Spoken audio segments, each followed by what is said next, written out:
Isang nakakatindig balahibo ang naging pahayag at pagbisto na ginawa ni Ka Eric sa kaso ng isang pastor na si Apollo Kibuloy. Ayon sa kanya, hindi makatarungan ang panggigipit na ginagawa ng mga politiko sa pastor sapagkat ang kanilang mga aksyon nga raw ay nagpapakita ng pang-aabuso sa kanilang kapangyarihan. Marami sa ating mga kababayan ang nagpahayag ng kanilang opinyon sa isyu na ito at marami ang nagpakita ng kanilang pagkadismaya sa mga pangyayari sa administrasyon. Naging mainit ang diskusyon sa social media hinggil sa usapin na ito kung saan naglabas din ng kani-kanilang saloobin ang mga netizens. Nagdulot ito ng malaking pagtatakot sa isang sektor ng lipunan, lalo na sa mga miyembro ng simbahang pinamumunuan ni Pastor Kibuloy. Ang isyu ay patuloy na nagbibigay diin sa kahalagaan ng pagiging tapat sa kapangyarihan at pananagutan ng mga nasa posisyon ng liderato sa lipunan. Well, ito nga ang balitang ating pagkakatutukan. Ngunit bago ang lahat, siguraduhin mag-subscribe at i-hit ng notification bell para sa patuloy na pagtutok sa mga sulyap ng bagong balita sa tunay na boses ng masa.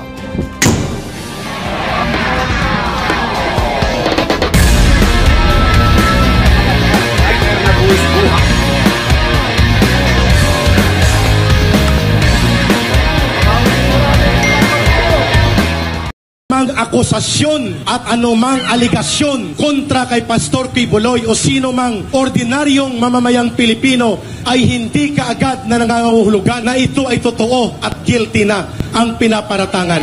Nalulungkot tayo sa ginawa ng Department of Justice na hinatulan na rin si Pastor Kibuloy kahit wala pang objective and fair trial and equal presentation of evidence. Ano na ang nangyayari sa bansang ito? Ay sinintensyahan na ng Kangaroo Committee ni Risa Ontiveros si Pastor Kibuloy at walang pagkilala sa mga batayan at fundamental na karapatan sa due process of law, equal protection of law at iba pang mga saligang karapatan na kinagarantiyahan ng konstitusyon para kay Pastor Kibuloy. Hinatulan na tayo, pinababayaan lamang ni Bongbong Marcos Jr. Hindi tayo papayag na mananatiling tahimik ang sambayanang Pilipino.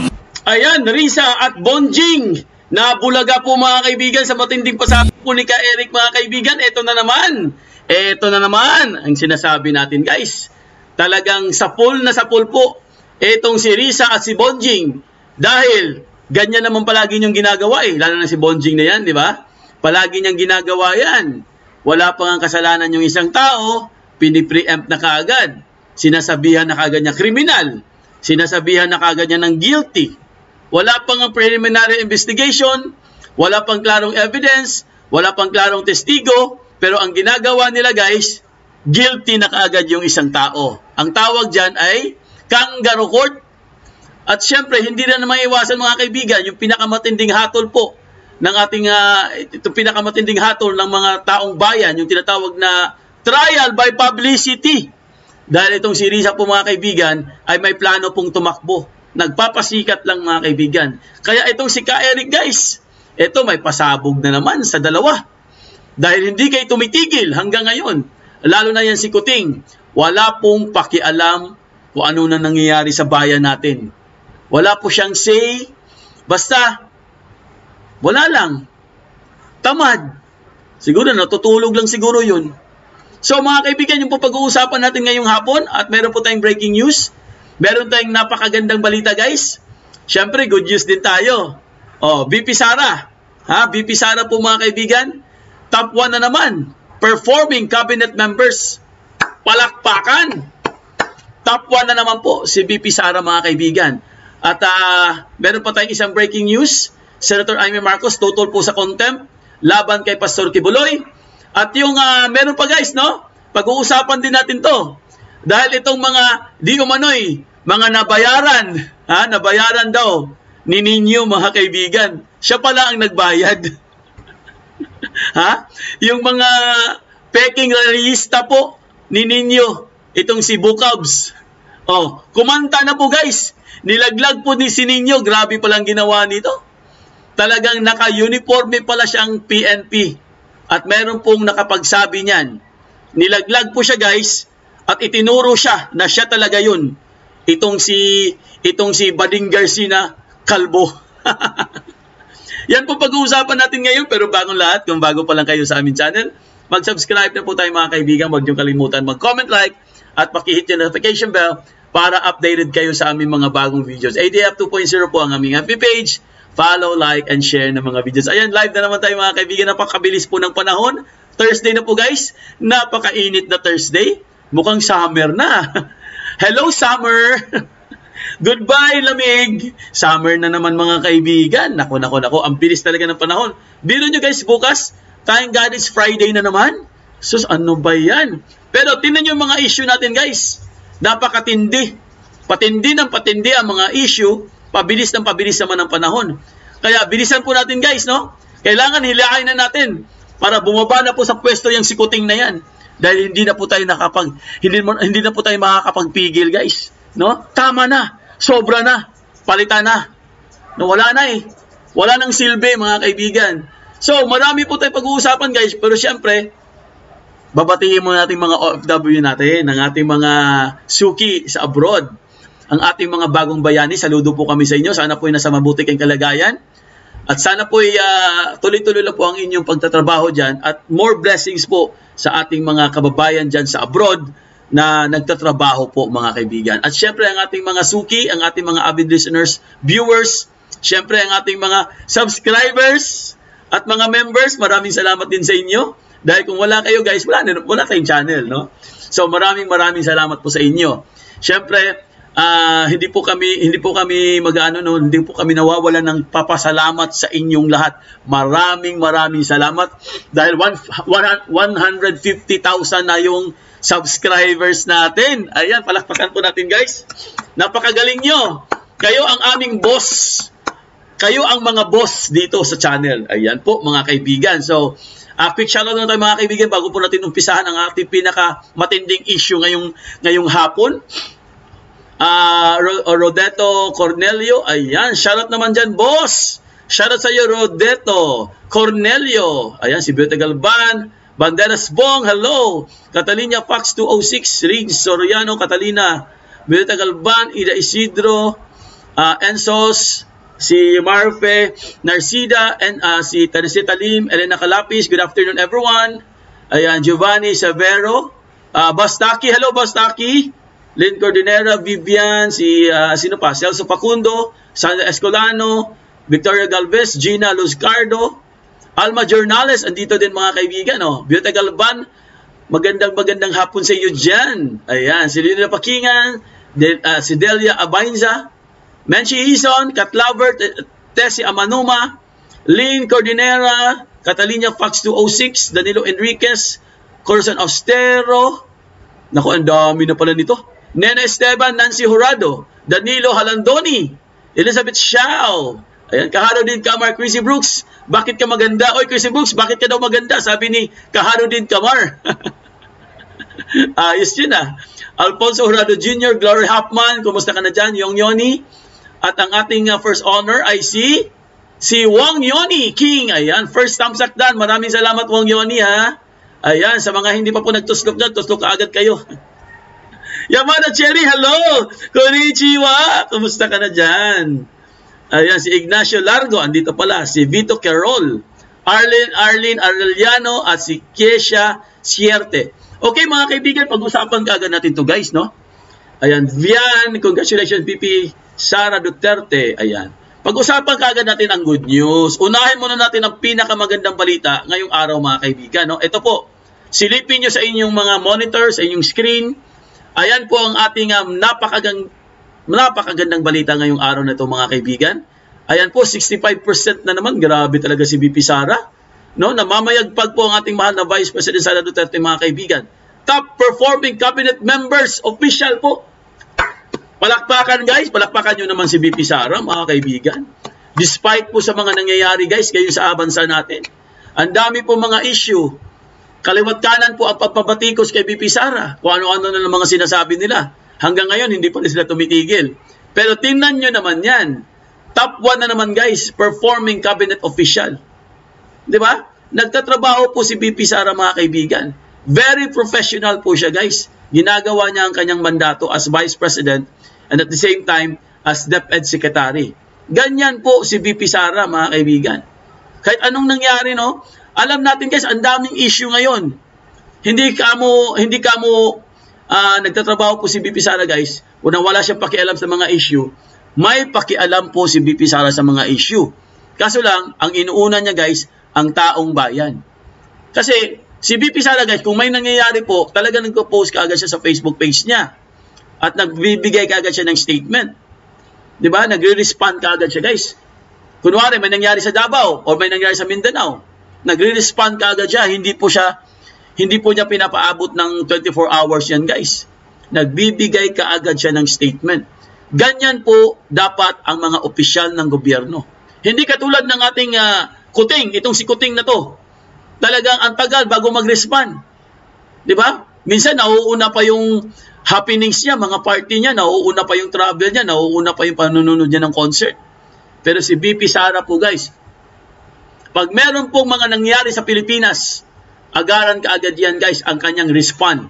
Hindi na po niya pinapatagal yan.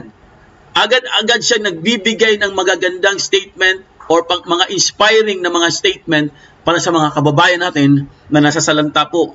Like for example, yung nangyari sa Davao, nangyari sa Jensen, nangyari, di ba? Ay nangyari nung isang araw sa may Mindanao din, no? Na meron na namang bakbakan. Pero si BP Sara po, andyan po siya guys. Hindi po siya nagpapadala at hindi po siya nagpapatinag. Kaya mahihiya naman kayo. Yung mga bumabaliktad dyan. Ha? Yung mga bumabaliktad dyan, mahiya ka naman. Lalo na ikaw kalbo. Kakahiya ka. Anong pinaggagawa mo? Diba? O, ayan o. Basahin lang natin guys ha. Ito po. BP Sara, ayan po, nangunguna sa Tangeray Survey bilang top 1 performing cabinet official. Ito ay isang patunay na ginagawa ni BP Sara Duterte ang kanyang trabaho sa paglingkod sa taong bayan. Diba? Yan ang patunay guys. Yan ang patunay na si BP Sara, wala po siyang pakialam sa mga nambabatikos sa kanya, basta uunahin niya ang taong bayan. Yan po ang totoong public service mga kaibigan. Yan ang totoong opisyal ng bayan. Hindi katulad ng iba dyan. Di ba? Wala nang nagawa. Wala nang naitulong sa bansa. Hearing pa ng hearing. Ano makukuha mo sa hearing ng hearing? Ha? Anong makukuha mo dyan? Do you think pag hearing ka ng hearing, sisikat ka at mananalo ka for president? Yun ba tingin mo sa sarili mo? Pag hearing ka ng hearing, hearing ako ng hearing, baka manalo ako. Kahit pag hearing ka pa ng mag-hearing dyan, kung ayaw sa'yo ng tao, hindi ka pa rin mananalo. Kaya di ba marami pong nagsasabi ngayon guys, na itigil na yung hearing na yan. Kasi wala namang kwenta yan eh. Nonsense po yan. Tingnan nyo si BP Sara gayahin nyo si BP Sara. Naghahanap siya guys ng mga paraan para po makatulong sa bayan, para makatulong sa ating mga kababayan na nangangailangan ng tulong. Ginagawa niya ang kanyang mandato as Vice President at the same time, DepEd Secretary. Di ba? Hindi yung hearing kayo ng hearing. Hanggang ngayon, wala naman nangyari sa hearing niyo. Katulad nung nangyari sa PCSO. Anong nangyari? Anong nangyari sa PCSO hanggang ngayon? Wala po tayong alam. Dahil itong si Rapi Tulfo, hindi niya ginawa ang kanyang trabaho na dapat siya yung mag-aano dun sa PCSO na yan. Tingnan mo, ang dami pong nananalo ngayon, hindi natin alam kung ano na nangyari dyan. Di ba? Isa yan sa example guys, na hearing na wala naman pa lang silang ginagawa or aksyon na masolve ang problema. Lalong lumalala. Lalong lumalala ngayon sa PCSO. O ngayon, itong si Risa, tingnan mo ginagawa mo ngayon. Imbis na magkaroon tayo ng peaceful, di ba? Magkaroon tayo ng peaceful na bansa. Tingnan mo ang ginawa mo. Nagkaagulo na. O araw-araw ngayon dyan. Ha? Araw-arawin kayo ng SMNI dyan sa kay Pastor, dyan sa Liwasang Bonifacio. Manigas kayo. O di ba? Kung kayo sana nagtatrabaho na lang kayo, na katulad ng ginagawa ni BP Sara, wala sana kayong problema. Di ba? Gumagawa na lang sana kayo ng paraan para at least man lang makatulong kayo sa ating mga pobreng mga kababayan. Ang daming nagugutom ngayon. Ang daming walang trabaho. Dahil wala namang ginagawa ang gobyerno. Buti na lang, magpasalamat na lang tayo at mayroon pa tayong isang BP isang vice president na nagmamalasakit po sa bayan natin. Tingnan nyo anong nangyari ngayon. Number 1 na naman siya, guys. Top 1 performing cabinet members. One of the cabinet members. Oh, mahiya kayong lahat. Usapan na ninyo. Ha? Mahiya kayo. Hindi kayo kinikilabutan. Palagi na lang number 1 si VP Sara. Palagi na lang number 1 si VP Sara. Samantalang sila, tabalos-los, number 1 ka ba tabalos-los? Ha? Wala, nga. Ito, pakita ko sa inyo, guys. Ayan, Tingnan nyo, nasa screen nyo, mga kaibigan. Ayan, lakihan natin. Ayan, ayan. Ayan, number 1 po si VP Sara, mga kaibigan. Hay, nako. Mahiya naman kayo sa mga balat nyo. Ayan, 65%. Si Abalos-Los, 58% daw. Maniwala ako dyan. Si Gatchalian, nakakuha ng 55%. Si Gibo, nakakuha ng 52%. At si Recto, nakakuha ng 50%. Ayan po, mga kaibigan. Baka yan ang sinasabi ko sa inyo. VP Sara po. Tatak Duterte yan. Yan po ang tinatawag na Duterte brand of governance. Hindi po sila nagpabaya, guys. Hindi sila nagpabaya sa ating mga pobreng mga kababayan. Itong si VP Sara. Talagang inuuna niya, guys, ang taong bayan. Palakpakan po natin si VP Sara, mga kaibigan. Wala pa tayong palakpakan dyan. Palakpakan nyo naman, guys. Palakpakan nyo naman si VP Sara. So, congratulations po, Vice President Sara Duterte. Saludo po kami sa inyo. Andito lang po kami busy, ha. Vice President Inday, andito lang po kami. Palagi po kaming sumusuporta sa inyo. Kahit anong mangyari, tuloy-tuloy na yan hanggang 2028. You're the next president. Para sa akin, you are the next president. Ayan po, kudos at congratulations once again. Palakpakan po, guys, Vice President Sara Duterte. Number 1 na naman. Ayan po. Rolando Telegrapo, Chinita Santellan, ayan, Elena Calapis, Abnoy 58, no way. Ayan, palakpakan po, mga kaibigan. Bigyan po natin ng magandang palakpak itong si Vice President Sara Duterte. Okay po, eto na po, punta na po tayo sa ating next na topic. Nako, eto na, guys. Ito na si Nino, ang pambansang fake news queen. Siya ngayon ang fake news queen, si Nino, may bago na tayong may bago na tayong fake news queen, si Nino, Asan na ba 'yon? Ayan, mga kaibigan, tingnan niyo sa screen niyo. Tingnan niyo sa screen niyo, mga kaibigan. Ito pong si Nino, itong nagpakalat po ng fake news, guys, nung nakarang araw sa rally po doon sa Liwasang Bonifacio. Rally po ito para kay Pastor Kibuloy, laban po kay Risa ng hearing dyan sa Senado. May isang Bading Garzi na nagpakalat ng fake news at nag-interview daw siya ng mga tao. At ito mga na-interview niya, itong mga peking mga rallyista, ay siyempre, bayad pala, at ang nagbabayad pala ay si Nino. Ngayon, mga kaibigan, ito ang masaklap. Kumanta na po, guys. Nagsalita na po itong mga peking rallyista. At nilaglag nila si Nino, mga kaibigan. At hindi lang yan. Talagang may nakakita sa kanya, guys, at napicturan siya na nakasuot po siya ng PNP uniform. Yan po, nakita nyo sa screen nyo, guys. PNP uniform yan, mga kaibigan. Bawal po yan. Kita nyo sa screen nyo? Yan po ay bawal. Malaki ang kanyang kaharaping kaso dyan. Dahil service uniform yan ng PNP at sinuot niya. At nakita po siya ng mga tao, guys, napicturan po siya, mga kaibigan. Suot-suot niya ang uniform. At meron din nagsabi na naka-police uniform daw siya, mga kaibigan. Grabe, nagpapanggap siya, guys. Nagpapanggap siya na lesbo. Ibang klase. Talagang may saltik na, no? Grabe na siguro talaga ang saltik sa ulo nito mga kaibigan.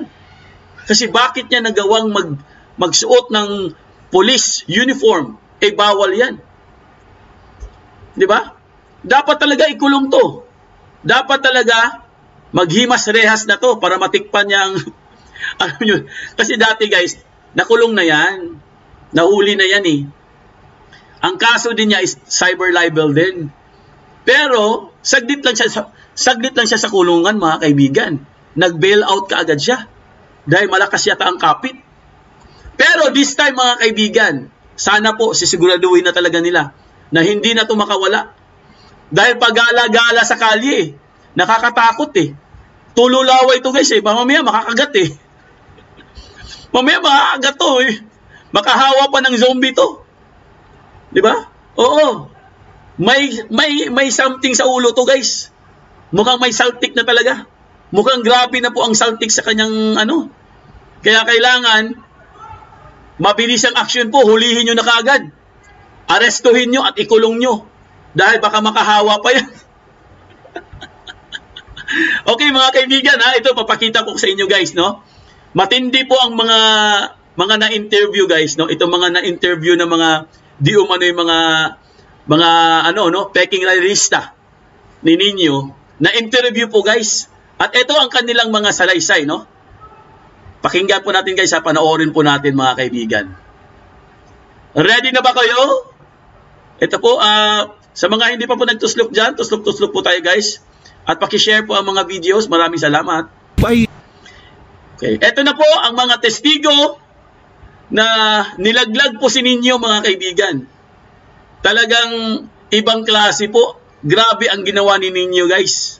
Ito po, pasok. Nung isang araw nandun kayo sa rally, di ba? Oo, anong sabi? Hindi po, ililit ko lang pangalan ko. Opo.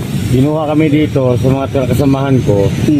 Pero para siraan na yung pero wala namang pira-piran laban. Oo. Kaya kami sandaan. Sabi nilang ganun, kunyari, taga-Tarla ka, sabi sa akin ganun ha.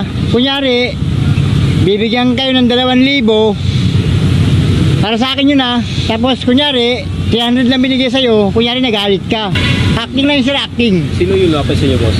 Iwan ko sir, ni sino yun, lalaki na yun. Pwede pa-describe yung mukha. Kalbo. Kalbo. Tapos ano siya, crime watch siya ng PNP. May naka-white t-shirt na may logo ng PNP. Kalbo. Oo. Tapos sino nagbigay ng white t-shirt? Kasi naka-white t-shirt din. Yun sir, galing sa kanila sir. Tapos 2 piraso na yun sir, 2 piraso. Salitan lang kami. Pagkahubad, tapos salit na naman, bigay sandaan. Grabe no? Crime watch daw siya mga kaibigan. Narinig niyo yun? Crime watch daw siya ng PNP. Talagang nakasuot po siya ng uniform ng PNP mga kaibigan. Ibang klase po. Matindi ito. Kailangan na talaga itong arestuhin. Huwag kayong pumayag. Kayong PNP. Ginagamit nyo ang inyong mga image para masira kayo. Itong tao na to ay paninira. Peke ito, kaya kailangan yung hulihin yan. Kailangan yung arestuhin yan. Kung hindi, kami magpapa-aresto niyan. Sige. Di ba? Bawal ang kanyang ginawa eh. Suot ba naman ang uniform ng isang pulis? Di ba? Malaki po ang penalty niyan. Hindi lang penalty, kulong ka talaga dyan. Dahil service uniform po yan ng mga kapulisan. At bakit mo ginagamit? Ginagamit mo pa sa krimen. Krimen ang tawag dyan eh. Di ba? Krimen ang tawag dyan. Nung isang araw nandun kayo sa rally, di ba? Oo, anong sabi? Hindi po, ililit ko lang pangalan ko. Opo. Ginuha kami dito sa mga kasamahan ko. Pero para siraan na yung pero wala namang pira-piran laban. Oo. Kaya kami sandaan. Sabi nilang ganun, kunyari, taga-Tarla ka, sabi sa akin ganun ha. Kunyari, bibigyan kayo ng 2,000, para sa akin yun ha. Tapos kunyari, 300 lang binigay sa'yo, kunyari nagalit ka. Tapos ayun na acting, tapos binigyan kami tagi-100. Yung mga sinabi niyo dun sa video, tinuro lang. Ha? Tinuro lang sa inyo. Ay, nung isang araw nandun kayo sa rally, di ba? Oo, anong sabi? Hindi po, ililit ko lang pangalan ko. Opo. Ginuha kami dito sa mga kasamahan ko.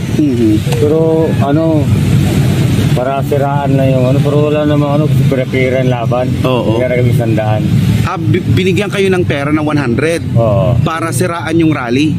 Parang ganon. Sino nagbigay sa inyo? Doon yung vlogger para yung ano yung assistant niya, si Edgar yung naalala ko. Edgar ang kanyang assistant. Oo. Oo. Tapos in-interview kayo. Oo. Anong pagkakasabi sa inyo para... Yun, sasabihin na ano, na babayaran kung magkano, taga saan, ganyan. Pasiraan lang. Oo. Anong sinabi nyo para manira daw Ano daw na ano, binayaran kami, ganyan. sa rally? Oo. Oo. Pero hindi naman, kung kayo lang, hindi naman kayo talaga magsasabi ng panito. Sabi niyo, wala kaming alam dyan. Oo. Paano nga, wala kaming alam. Kaya nga Kasi sumikat. Linisin ko lang yung pangalan ko. Lilinisin nyo yung pangalan nyo. Dapat hindi ganun yung ginagawa nila para ano, Oo. manira ng tao. Oo. Pero halimbawa, bakit mo naman tinanggap yung pera na 100? Taga rito rin kasi kami, wala kaming mga bahay. Siyempre, kaya bilang kapalit sa 100, di pumayag na kami. Oo. Pero alam nyong mali din. Oh, mali. Oo. Mali, pero ang dapat ang sisihin dyan, yung nag-vlog. Oo. Diba? Kasi hindi naman sana kami sasama dyan kung hindi siya nagsabi.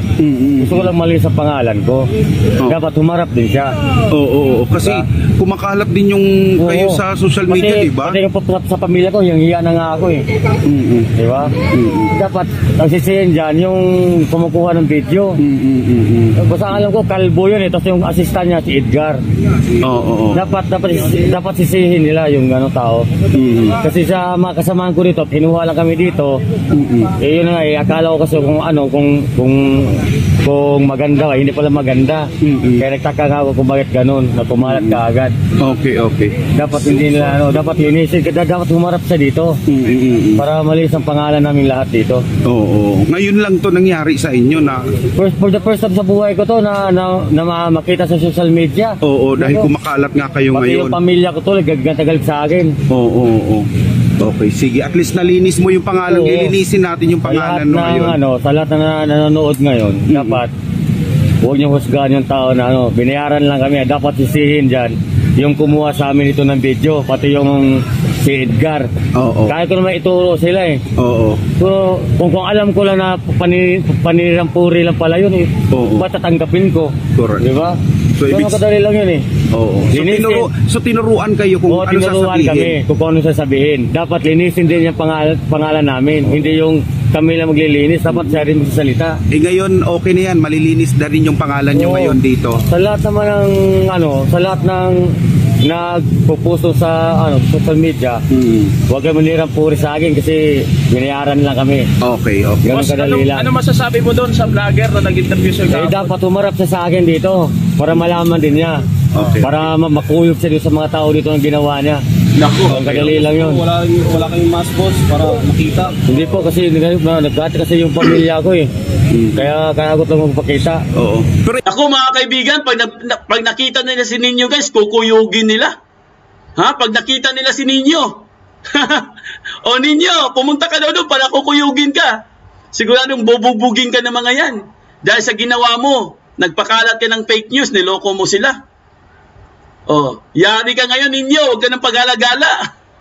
ikaw yung may balbas, di ba? Oo, ako yun. Kayong may balbas, Ako oo. Yan, sige. Tapos marami naman kami dito. Hindi lang Marami ako. kayong nakuha. Sobrang Marami dami. nakuha. Binabayaran kami ng 100 para magsalita. Akala ko kasi yung malinis yung gawain, hindi pala. Ngayon, kung masasabi ko sa vlogger, pati kasama si Edgar, pumarap siya sa akin dito para malinis ang pangalan ko. Galing lang. Sige. Thank you. Okay po. Panirapuri pala yung ginagawa nila Naku. Anong alias nyo? Ang pangalan sa akin dito, Vegeta. Okay. Si Vegeta, isa sa mga... Okay. Thank you, Veg. Sige. Okay, ano natin boss Boss, pa-confirm lang namin, ito ba yung lumapit sa inyo? Yan. Para kinuha kami para magsalita.